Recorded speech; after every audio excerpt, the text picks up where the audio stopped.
Welcome to our Monday's broadcast of the Gospel Truth.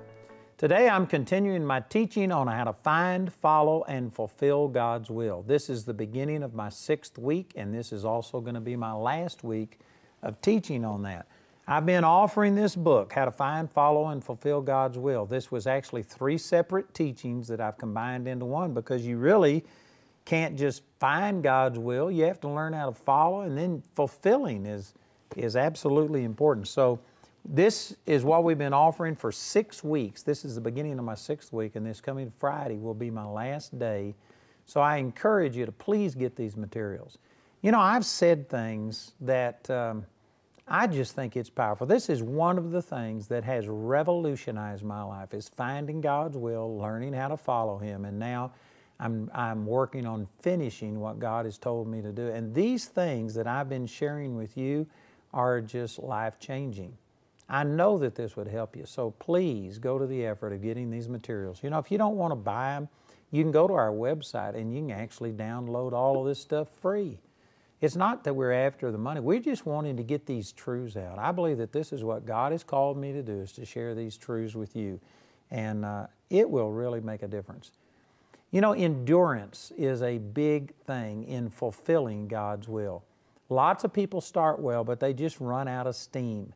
They don't have the ability to finish well. And let me share this scripture with you out of Isaiah chapter 40 and beginning with verse 28. It says, "Hast thou not known, hast thou not heard that the everlasting God, the Lord, the Creator of the ends of the earth, fainteth not, neither is weary. There is no searching of His understanding. He giveth power to the faint, and to them that have no might He increaseth strength." The reason I'm reading these verses is just to make the point that the Lord is limitless in His strength, in His endurance, in His ability. And this is what He's saying. And He says He gives this power, this supernatural endurance to people. It comes from God. You can't just look to yourself. You can't just do this through your own strength and own power. And I think that this is where a lot of people make a mistake, especially those who are, you know, really motivated and very talented and high achievers and things like this. Many times those people think, I can just do this if I'll try a little bit harder. But really, for you to last and endure to the end and cross the finish line a winner, I don't believe that that is in our human strength and ability to do that. Life is going to literally knock the stuffings out of you sometime or another. And unless you are plugged into the Lord and tapped into His strength and His ability, then I believe that all of us are going to fail. All of us will stop short of seeing God's perfect will fulfilled in our life. It goes on to say in verse 30, it says, "Even the youth shall faint and be weary, and the young man shall utterly fail." In other words, this is talking about the youth, those that are at their peak, the very top of their performance. It doesn't matter who you are, it doesn't matter how talented you are, how motivated you are, anything. Everybody, sooner or later, is going to fail. You know, one of the things that was a blessing in my life, I didn't really recognize it at the time, but when I was in Childress, Texas, I had very few people coming, and I just didn't have a lot of places to minister, so I started going into nursing homes. Nursing homes would let anybody in to minister, so I went in, and I saw people that at one time were the movers and the shakers of their community. They were popular, they were beautiful people, they had money, they were influential, they were all of these things, and yet at the end of their life, they were struggling, and many of them had been totally abandoned. There was not a single person that came to see them, and they would sit there and just cry. And I'd go in and talk to them, and they'd tell me about their glory days and how they used to be somebody important and how people used to really like them. And it helped me because it gave me a perspective that even, you know, if I feel like I'm just doing great and everything's awesome, unless the Lord comes back during my lifetime, someday I am going to get older. And even though I'm believing for good health and a healthy mind and all of these kind of things, I am not going to be at the peak. I'm not going to be at the top of my game forever. And it just really imprinted it upon me that, you know what, you have to draw on the Lord's strength. Sooner or later, you are going to come up against things that you can't handle. And if you turn to the Lord, it says, even the youth shall faint, But in verse 31, but they that wait upon the Lord shall renew their strength. They shall mount up with wings as eagles. They shall run and not be weary. They shall walk and not faint. So this is talking about waiting on the Lord. And the wait here, this isn't talking about like you wait on a bus or you wait on somebody to come see you and you're impatient and you're just sitting there waiting. You're doing nothing and just waiting on them. No, this is talking about like a waiter or a waitress. If you're a good waiter or waitress, you will watch your customer, and if their glass gets empty, you're over there to fill it up. If they look and if they're wanting you to bring the ticket or if they need something else, you are just constantly focused on them. You're serving them. You are attentive unto them. This is what this is talking about. Waiting on the Lord, just being focused on God. And if we keep our attention on the Lord, and if we keep our relationship with God vibrant and alive, I believe that He just supernaturally infuses us. You know, I have talked to many, many of my old friends that I knew back 30, 40 years ago, and people that are in the ministry, and I have talked to them, and they just got tired, and they go through periods where they're burnt out and nothing works, and then they get back up, and then they're down, and they just struggle to maintain a consistency. And, you know, decades after we used to be really close, I come back across these people's paths, and they're just shocked that I am still growing and that I'm still doing good and that I've never gone through great periods of depression and failure and stuff like that. And don't misunderstand what I'm saying. I've been tempted. I've had lots of bad things happen. I've had things that could have made me just, you know, fold like a $2 suitcase. And so I'm not saying that everything's been perfect, but I'm saying that God has infused me with strength, and I've been able to just go from glory to glory, and I feel like the best is yet to come, that I'm still green and growing, that things are working. I've never in the last 47 years had to go through depression. Even though I've had lots of depressing things happen to me, I've been able to go through it. And a lot of my old friends that I've reconnected with are just shocked. How do you do this? And I sit there and wonder, how do you do it any other way? You know what? If you keep your relationship with God, that's what this is talking about. When you wait upon the Lord, you renew your strength. You mount up with wings as eagles. You run and you aren't weary. You walk and you aren't faint. None of those things are normal. It is normal when you run, you get weary. It's normal when you walk that you faint. But if you are waiting upon the Lord, if you are still in a close communion with Him, God just infuses you with His strength. And again, all of this ties together. He says, haven't you heard that the everlasting God, the Lord, the Creator of the ends of the earth, fainteth not, neither is weary. There is no searching of His understanding. God doesn't get tired. And if you are plugged into God, you won't get tired. God will supernaturally enable you. So we're talking about how to fulfill, not how to just find and then start, but how to fulfill God's will for your life. And one of the ways you do it is you've got to have this vibrant relationship with the Lord where you're just plugged into Him, and God will keep you encouraged. You know, I know that this is really simple. This is so simple, you got to have somebody to help you to misunderstand what I'm saying. But did you know what? The average person doesn't do this. The average person gets occupied with life, with raising a family, going to work, all of the things that we do, and we give less and less and less time to our relationship with the Lord, especially if you're doing well. Most people only seek the Lord if their back is up against the wall, but if everything is going well, people tend to get away from their relationship with the Lord and say, it's so good, I just am not in need, you know, I can sit here and take off, goof off, not seek the Lord. The moment you do that, you are headed for a crisis. I've used this example before, but it's like flying in an airplane. And you can get real smug and thinking, look what I'm doing. I'm flying 600 miles an hour, 36,000 feet. Look what I am doing. You aren't flying. It's that plane that's flying, and it's your position and relationship to that plane that's allowing you to do what you're doing. And in the moment you step outside of that plane, you may be at 36,000 feet, but you are eventually going to hit the ground. I can guarantee you. You are not going to continue. It is being in that plane that allows you to do this. It's being in Christ and having our relationship with the Lord and our dependence upon Him that gives you strength. And even if things are going good, you step outside of Christ and get back into yourself and get to glorying in your accomplishments and thinking, man, I've done so good, I don't need to spend as much time praying, seeking the Lord, studying the Word, everything's good. The moment you step outside of Christ, it's like stepping outside of that plane.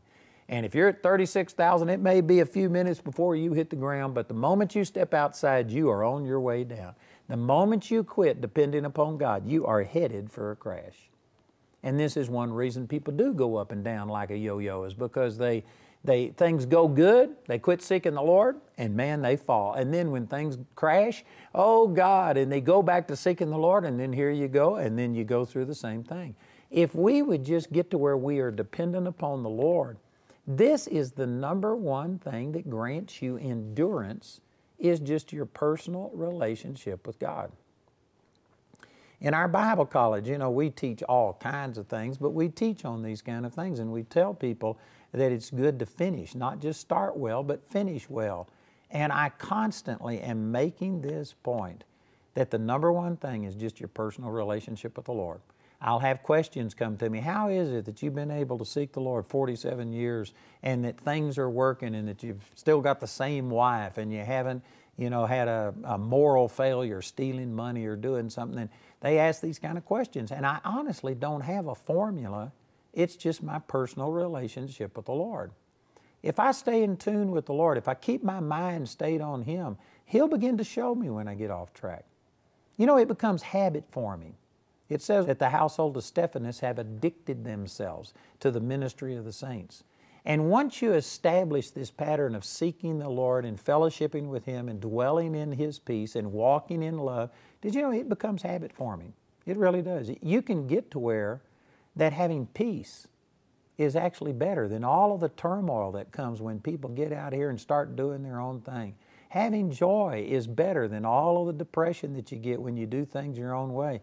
And you can get to where you become addicted to it, and you just literally can't go very long without talking to the Lord, fellowshipping with Him, and it makes a difference in your life. And that's really, I don't have a silver bullet. I don't have a magic formula. There's not step 1 through 3 that you do. It's just loving God. He is the one that never gets weary. He's the one that never faints. And when I'm plugged into Him and waiting on Him, attentive to Him and searching Him, God encourages me and God builds me up. And I really believe that this is how you fulfill God's will for your life.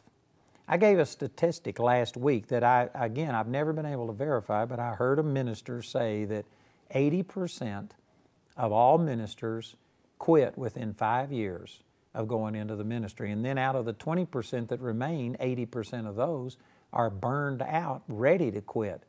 And it is my opinion that the reason that this burnout comes, the frustration, and when things get so hard, it's because we haven't been in communion with the Lord. Because again, I go back to these verses. The Lord doesn't get weary. He doesn't faint.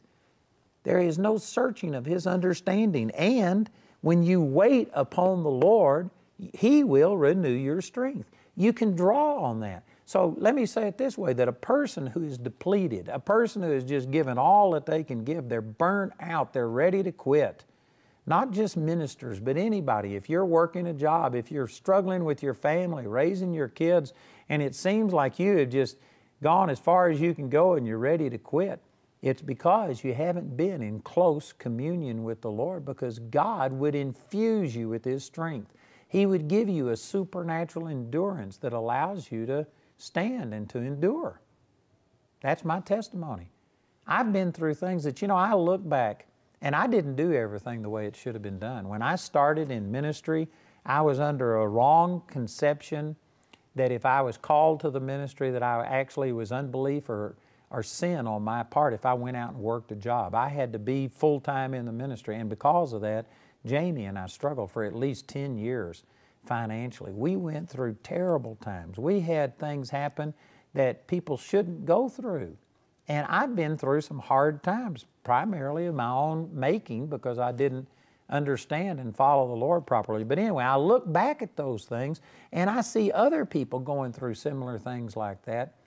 And it just makes me wonder, how did I ever stick with the Lord? How did I keep from being discouraged, quitting, and giving up some of the things that I've been through? I see other people go through things that weren't as bad as what I went through. You know, I recently had a lot of our ministers, Bible college directors, we had a meeting together, and some of them were talking about their hardships and the problems that they were facing, and they were problems. I'm not saying that they weren't problems, but compared to some of the stuff that I went through, they were minimal. They were nothing. They have 1,000 times more help and support than what Jamie and I had when we started out, and yet here they are fighting discouragement, and it just made me look back and wonder, how in the world did I make it? How did I survive some of those things? If you were to show me somebody else coming through those things nowadays, I wouldn't be at all surprised to see people just quit and give up. And you know, the only answer that I've got is that, man, I was tenacious about just seeking the Lord, loving the Lord, staying plugged into the Lord. And just like these verses say, He doesn't get weary, He doesn't faint, and if you wait on Him, He will renew your strength. And God was just constantly infusing me with His strength. It's not because I knew enough. It's not because I did everything right. It's not because I had support people around me that were a safety net that I could fall back on. I mean, it was just my personal relationship with the Lord. And you know, here I am 47 years later, after the Lord touched my life and changed my life, and it's still the same formula. That's really all I've got, is just keeping my eyes upon Jesus, the author and the finisher of my faith. Let me turn over and read this passage out of Hebrews chapter 12. In verse 1, "Wherefore, seeing we also are compassed about with so great a cloud of witnesses, let us lay aside every weight and the sin which does so easily beset us, and let us run with patience the race that is set before us, looking unto Jesus, the author and the finisher of our faith, who for the joy that was set before Him endured the cross, despising the shame, and is set down at the right hand of the throne of God. For consider Him that endured such contradiction of sinners against Himself, lest you be wearied and faint in your minds." You know, this is what I've been talking about all day long. How do you fulfill? How do you cross the finish line? How do you endure? How do you keep from running and not being weary? How do you keep from walking without fainting? You consider the author and the finisher of our faith, lest you be wearied and faint in your minds. As long as your eyes are focused upon the Lord, as long as your attention is stayed upon Him, God will supernaturally infuse you with His power and give you the ability to last. It's like in the 14th chapter of the book of Matthew, where Peter got out of the boat and walked on the water to go to Jesus. And as long as he kept his eyes on Jesus, he walked on top of the water. But when he took his eyes off of Jesus, and he wasn't looking at pornography, he wasn't totally in rejection, he wasn't into X-rated, R-rated stuff, he just took his eyes off of Jesus and got to looking at the natural surroundings. And I tell you, you can't walk on water and think naturally. You got to think supernaturally. You got to have your attention focused on Jesus, the author and the finisher of your faith. Likewise, you may not be a person who's rejected or renounced the Lord. You know, if you're watching this program, it's the very fact that you've got a desire, you're wanting to hear, you're wanting to learn something. You haven't totally rejected the Lord, but just take your attention off of Jesus and get to looking at things through the natural realm. And you know what? You'll begin to sink. This talks about that you have to keep your attention focused on Jesus, the author and the finisher of your faith. Consider Him. The word consider means to study, ponder, deliberate, examine, focus upon, meditate upon. All of those are words that consider means. Consider Him that endured such contradiction of sinners against Himself, lest you be wearied and faint in your mind. I can say this, that if you're weary, if you feel like fainting, if you're just about out of gas and you're ready to quit and give up, or just, you know, you hadn't even got a goal now of finishing your race, you just want to survive and live through this, it's because you haven't considered Jesus. That's the reason that you're weary and fainting in your mind. There is no other reason. Somebody said, but you don't know what this person did. Look, all of us have had problems. I've had things come against me. Everybody has things come against them, but some people are able to continue on and cross the finish line and finish. I'm not saying that you don't have problems. I'm not saying that people haven't treated you badly, but if your attention is on the Lord, you can make it. You know, I just saw a friend that I hadn't seen in a long time came up to me in school yesterday, and they said something to me. I said, "How are you doing? How are things going with you and your husband?" And she says, "Well, we got a divorce." And I said, "Well, I'm sorry, what happened?" And she said, "Well, after 40-something years of marriage, he decided he was a woman. And so now he's got long red hair and he wears dresses and stuff. And anyway, that's terrible. And she had problems with one of her children and on. And she had all these terrible things. Most people would crumple. But you know what? She was still praising the Lord. And she says, "I'm fine. God's taking care of me." She says, "It's been hard." She says, "I've had some problems." But she was still on track. And she was still glorifying God. You know why? Because she's looking at Jesus, the author and the finisher of her faith. Most people would have crumbled under things like that. Most people just quit. I'm telling you, it's not what's happening to you outside. It's not your circumstances. It's not your mate. It's not your children. It's not your job. It's not the government. It's not what your neighbors are doing. It's not what all of this stuff is. You can be supernaturally energized and empowered by God if you just wait upon the Lord. If your attention is focused upon Him. And this is what you've got to do. If you want to finish strong, you've got to keep your attention focused on the Lord. Look at this in Philippians chapter 3. This is the Apostle Paul talking. And he says, not in verse 12, "Not as though I had already attained to either were already perfect, but I follow after, if that I may apprehend that for which I also am apprehended of Christ. Brethren, I count not myself to have apprehended, but this one thing I do, forgetting those things which are behind and reaching forth unto those things which are before, I press towards the mark for the prize of the high calling of God in Christ Jesus." So here he is talking about, I haven't attained, but I'm headed in this direction. I'm moving towards this mark. I'm pressing towards it. And how do I do it? I forget everything else. And this one thing I do. You get to where you're focused on God and you are tied into God and you go out of your way to fellowship with God and spend time with Him. And you turn off other things and turn on the Lord. And you keep your attention on Jesus, the author and the finisher of your faith, and you will not be weary. You won't faint in your mind. You will be able to fulfill God's will for you. This is really simple. But again, it's things that people miss. The reason Paul finished strong was because he did one thing. He was single-minded. He was focused on God. If you want to kill a person's vision, all you got to do is give them two, and that'll destroy them every time. You got to focus on God. Bedankt voor het kijken naar GospelTruth met Andrew Wommack. Heb je vragen naar aanleiding van deze aflevering? We staan voor je klaar om ze te beantwoorden. Bel voor al je geloofsvragen met onze hulplijn. Een team van betrokken en ervaren mensen staat klaar voor goed Bijbels advies en om samen met je te bidden voor jouw situatie. Dus schroom niet om te bellen. 035 533 8875. Buiten de openingstijden kun je een voicemail inspreken en we nemen dan zo snel mogelijk contact met je op. Wacht niet langer met je geloofsvragen. Bel met de hulplijn 035 533 8875.